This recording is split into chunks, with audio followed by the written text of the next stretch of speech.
أعوذ بالله من الشيطان الرجيم.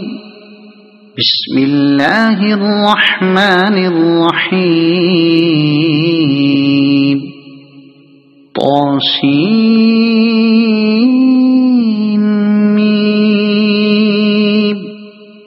تلك آيات الكتاب المبين. نتلو عليك من نبأ موسى وفرعون بالحق لقوم يؤمنون. إن فرعون علا في الأرض وجعل أهلها شيعا يستضعف طائفة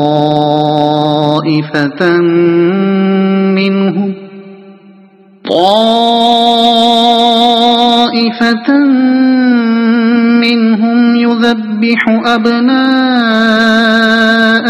ويستحيي نساءهم إنه كان من المفسدين. ونريد أن نمن على الذين استضعفوا في الأرض ونجعلهم أئمة ونجعلهم الوارثين ونمكن لهم في الأرض ونري فرعون وهامان وجنودهما منهم ما كانوا يحذرون. وأوحينا إلى أم موسى أن أرضعيه فإذا خفت عليه فألقيه في اليم ولا تخافي ولا تحزني إنا رادوه إليك وجاعلوه من المرسلين. فالتقطه آل فرعون ليكون لهم عدوا وحزنا إن فرعون وهامان وجنودهما كانوا خاطئين.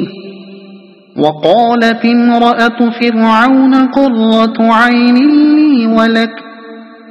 لا تقتلوه عسى أن ينفعنا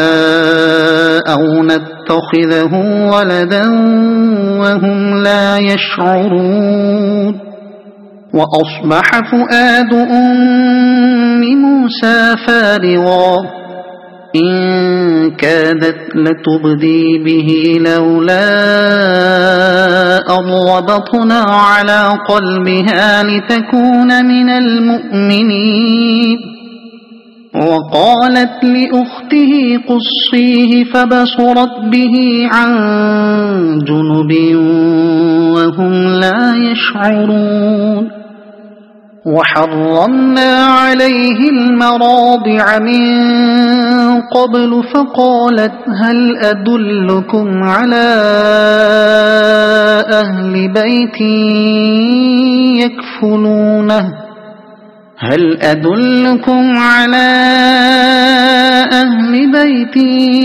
يكفلونه لكم وهم له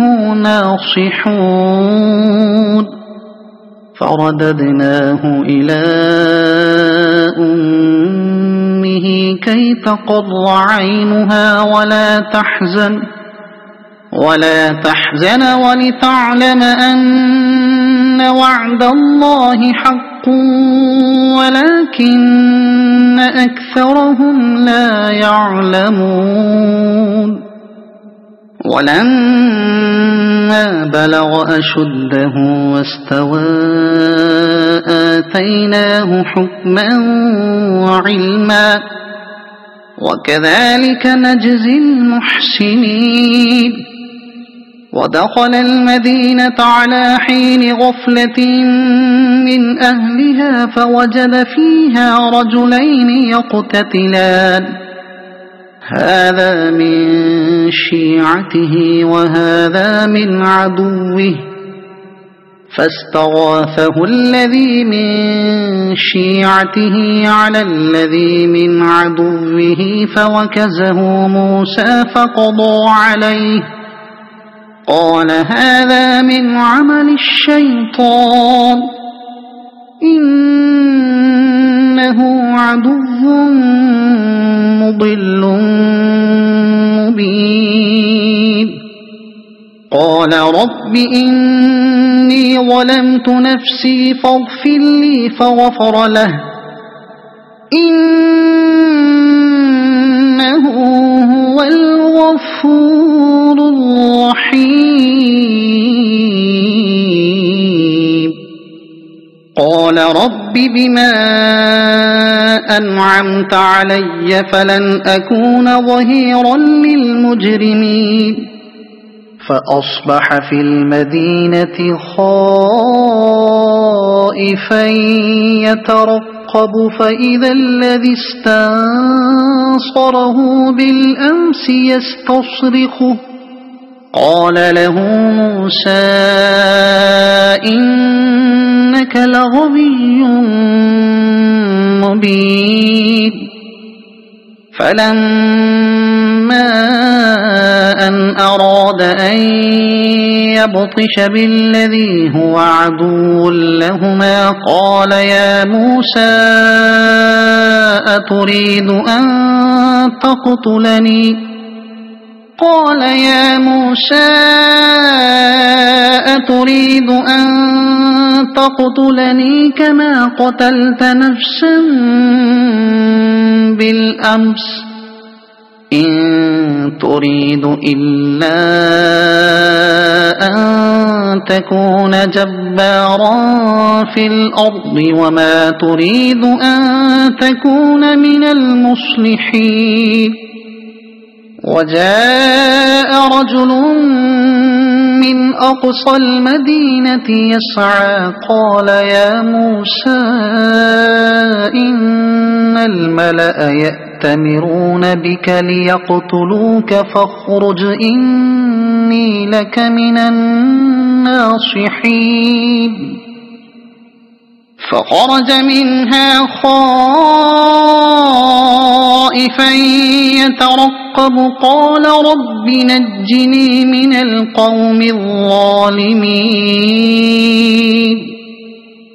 ولما توجه تلقاء مدين قال عسى ربي أن يهديني سواء السبيل ولما ورد ماء مدين وجد عليه أمة من الناس يسقون ووجد من دونهم امرأتين تذودان قال ما خطبكما قالتا لا نسقي حتى يصدر الرعاء وأبونا شيخ كبير فسقى لهما ثم تولى إلى الظل فقال رب إني لما أنزلت إلي من خير فقير فجاءته إحداهما تمشي على استحياء قالت إن أبي يدعوك ليجزيك أجر ما سقيت لنا فلما جاءه وقص عليه القصص قال لا تخف نجوت من القوم الظالمين قالت إحداهما يا أبت استأجره إن خير من استأجرت القوي الأمين قال إني أريد أن أنكحك إحدى ابنتي هاتين على أن تأجرني 8 حجج فإن أتممت 10 فمن عندك وما أريد أن أشق عليك ستجدني إن شاء الله من الصالحين قال ذلك بيني وبينك أيما الأجلين قضيت فلا عدوان علي والله على ما نقول وكيل فلما قضى موسى الأجل وسار بأهله آنس من جانب الطور نارا قال لأهلهم كثوا إني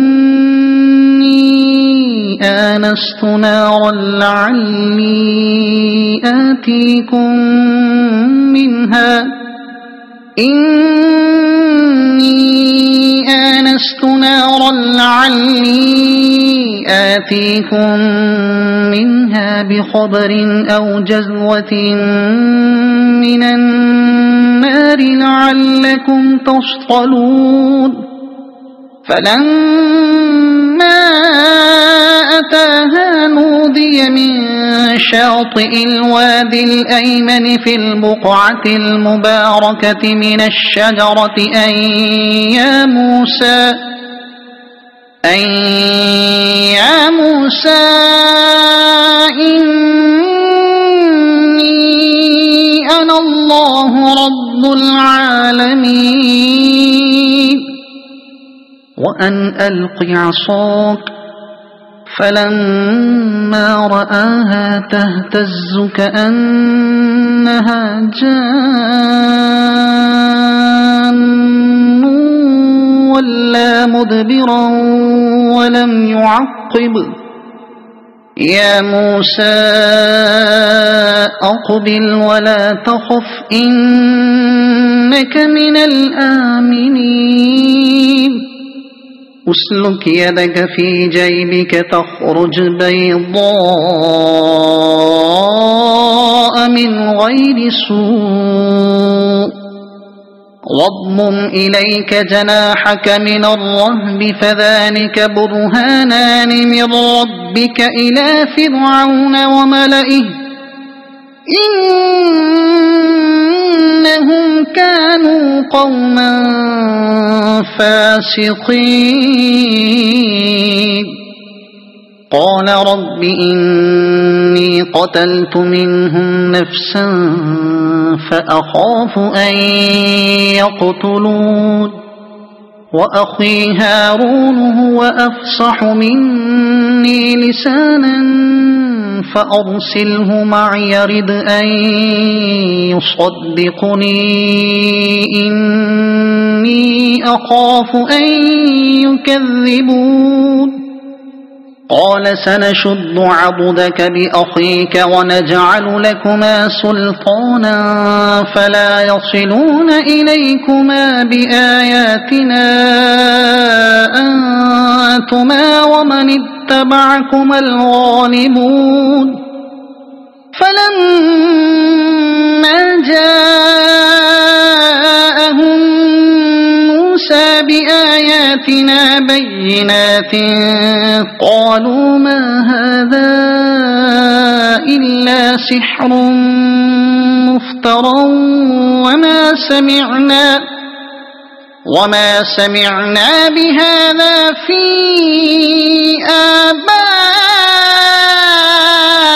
آبائنا الأولين وقال موسى ربي أعلم بمن جاء بالهدى من عنده ومن تكون له عاقبة الدار إنه لا يفلح الظالمون وقال فرعون يا أيها الملأ ما علمت لكم من إله غيري فأوقد لي يا هامان على الطين الطين فاجعل لي صرحا لعلي أطلع إلى إله موسى وإني لأظنه من الكاذبين واستكبر هو وجنوده في الأرض بغير الحق وظنوا أنهم إلينا لا يرجعون فأخذناه وجنوده فنبذناهم في اليم فانظر كيف كان عاقبة الظالمين وجعلناهم أئمة يدعون إلى النار ويوم القيامة لا ينصرون وأتبعناهم في هذه الدنيا لعنة ويوم القيامة هم من المقبوحين ولقد آتينا موسى الكتاب من بعد ما أهلكنا القرون الأولى بصائر للناس وهدى ورحمة لعلهم يتذكرون وما كنت بجانب الغربي إذ قضينا إلى موسى الأمر وما كنت من الشاهدين ولكننا أنشأنا قرونا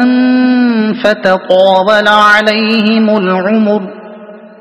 وما كنت ثاويا في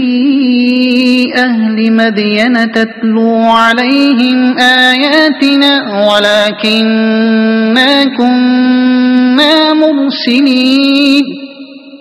وما كنت بجانب الطور إذ نادينا ولكن رحمة من ربك لتنذر قوما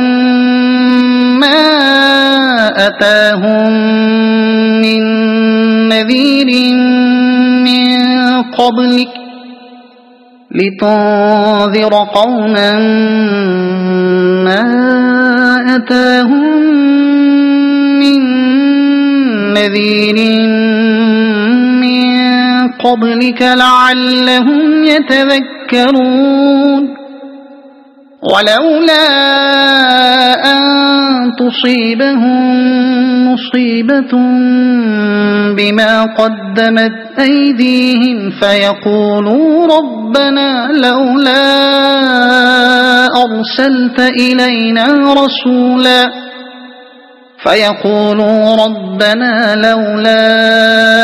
أرسلت إلينا رسولا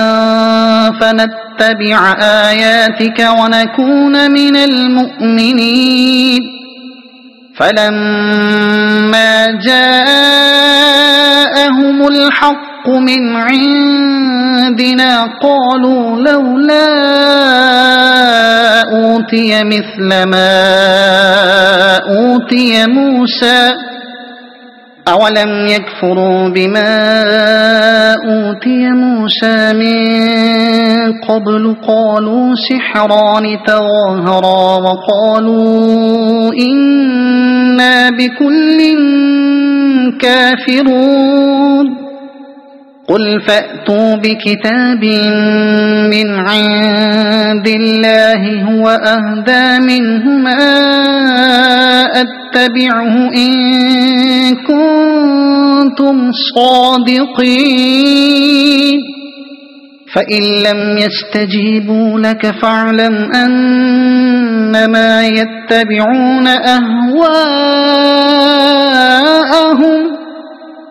ومن أضل ممن اتبع هواه بغير هدى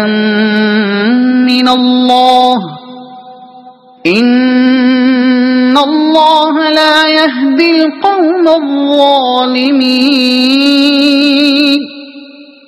ولقد وصلنا لهم القول لعلهم يتذكرون الذين آتيناهم الكتاب من قبله هم به يؤمنون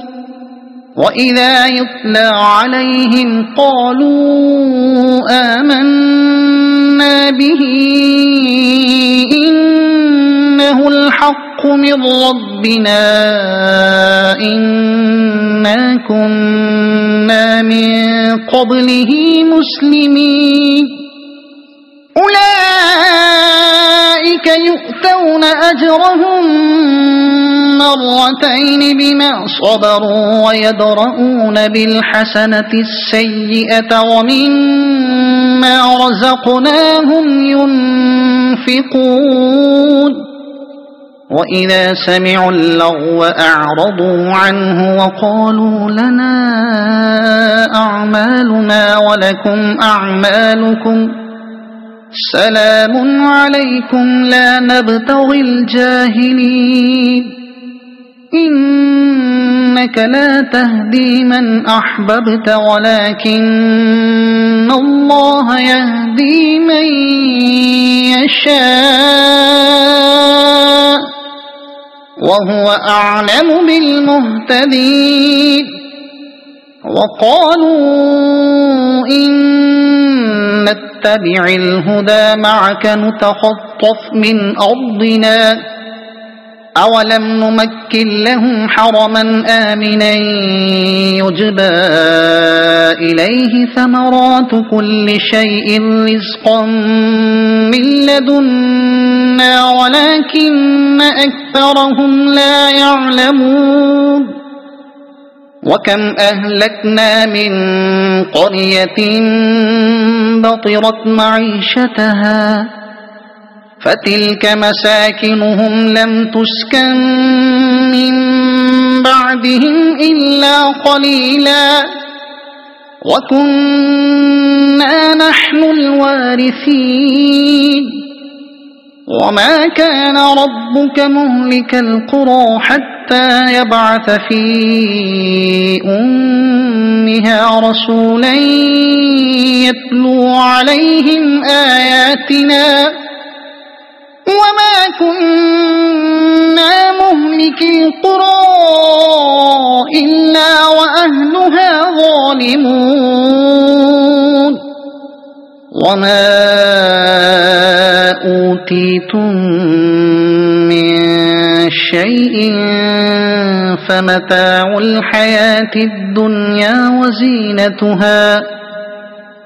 وما عند الله خير وأبقى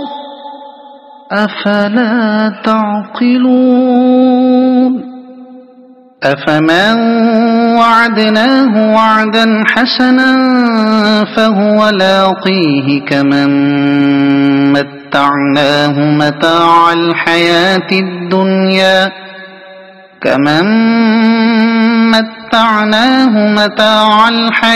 الدنيا ثم هو يوم القيامة من المحضرين ويوم يناديهم فيقول أين شركائي الذين كنتم تزعمون قال الذين حق عليهم القول ربنا هؤلاء الذين أغويناهم كما غوينا تبرأنا إليك ما كانوا إيانا يعبدون وقيل ادعوا شركاءكم فدعوهم فلم يستجيبوا لهم ورأوا العذاب لو أنهم كانوا يهتدون ويوم يناديهم فيقول ماذا أجبتم المرسلين فعميت عليهم الأنباء يومئذ فهم لا يتساءلون فأما من تاب وآمن وعمل صالحا فعسى أن يكون من المفلحين وربك يخلق ما يشاء ويختار ما كان لهم الخيرة سبحان الله وتعالى عما يشركون وربك يعلم ما تكن صدورهم وما يعلنون وهو الله لا إله إلا هو له الحمد في الأولى والآخرة وله الحكم وإليه ترجعون قل أرأيتم إن جعل الله عليكم الليل سرمدا إلى يوم القيامة من إله غير الله يأتيكم بضياء أفلا تسمعون قل أرأيتم إن جعل الله عليكم النهار سرمدا إلى يوم القيامة من إله غير الله يأتيكم بليل تسكنون فيه أفلا تبصرون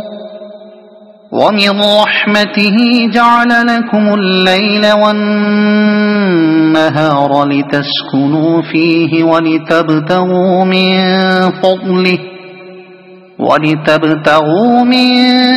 فضله ولعلكم تشكرون ويوم يناديهم فيقول أين شركائي الذين كنتم تزعمون ونزعنا من كل أمة شهيدا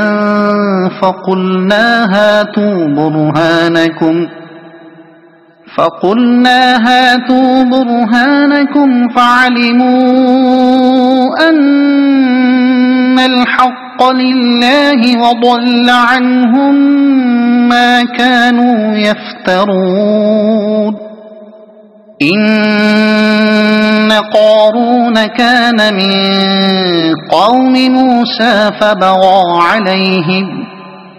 وآتيناه من الكنوز ما إن مفاتحه لتنوء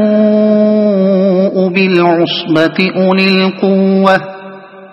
إذ قال له قومه لا تفرح إن الله لا يحب الفرحين وابتغ فيما آتاك الله الدار الآخرة ولا تنس نصيبك من الدنيا وأحسن كما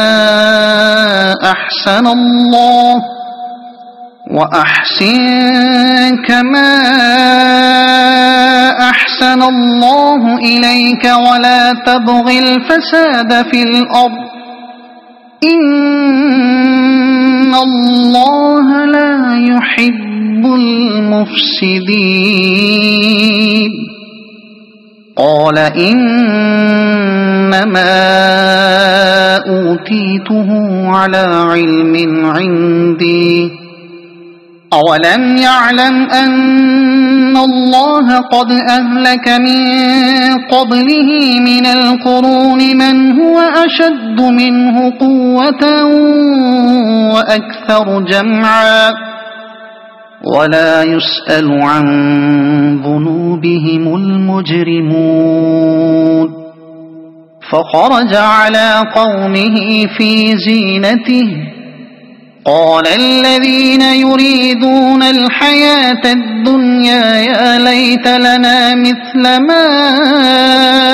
أوتي قارون إنه لذو حظ عظيم وقال الذين أوتوا العلم ويلكم ثواب الله خير لمن آمن وعمل صالحا ولا يلقاها إلا الصابرون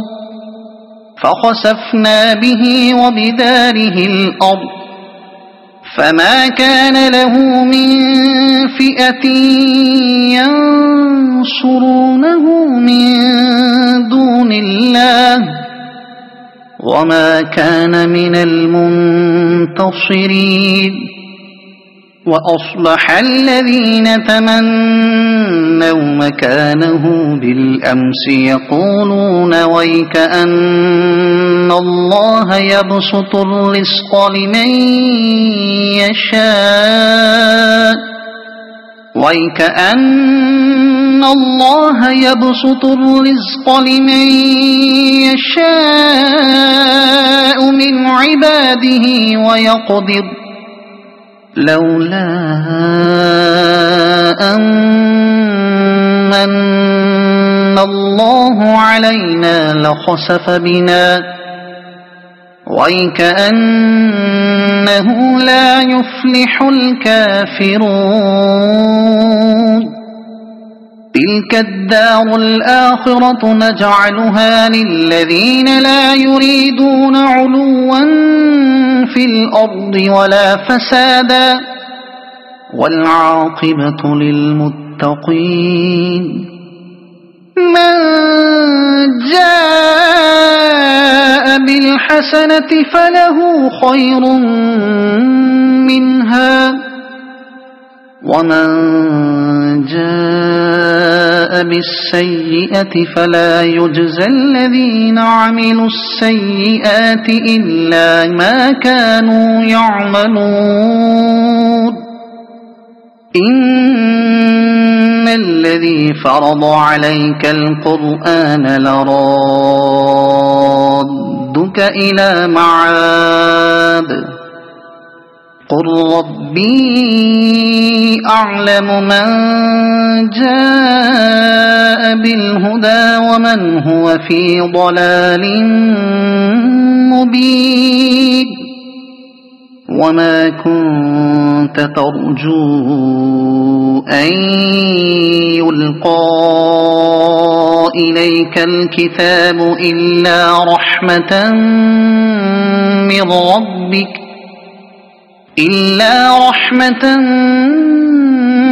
من ربك فلا تكونن ظهيرا للكافرين ولا يصدنك عن آيات الله بعد إذ أنزلت إليك وادع إلى ربك ولا تكونن من المشركين ولا تدع مع الله إلها آخر لا إله إلا هو كل شيء هالك إلا وجهه له الحكم وإليه ترجعون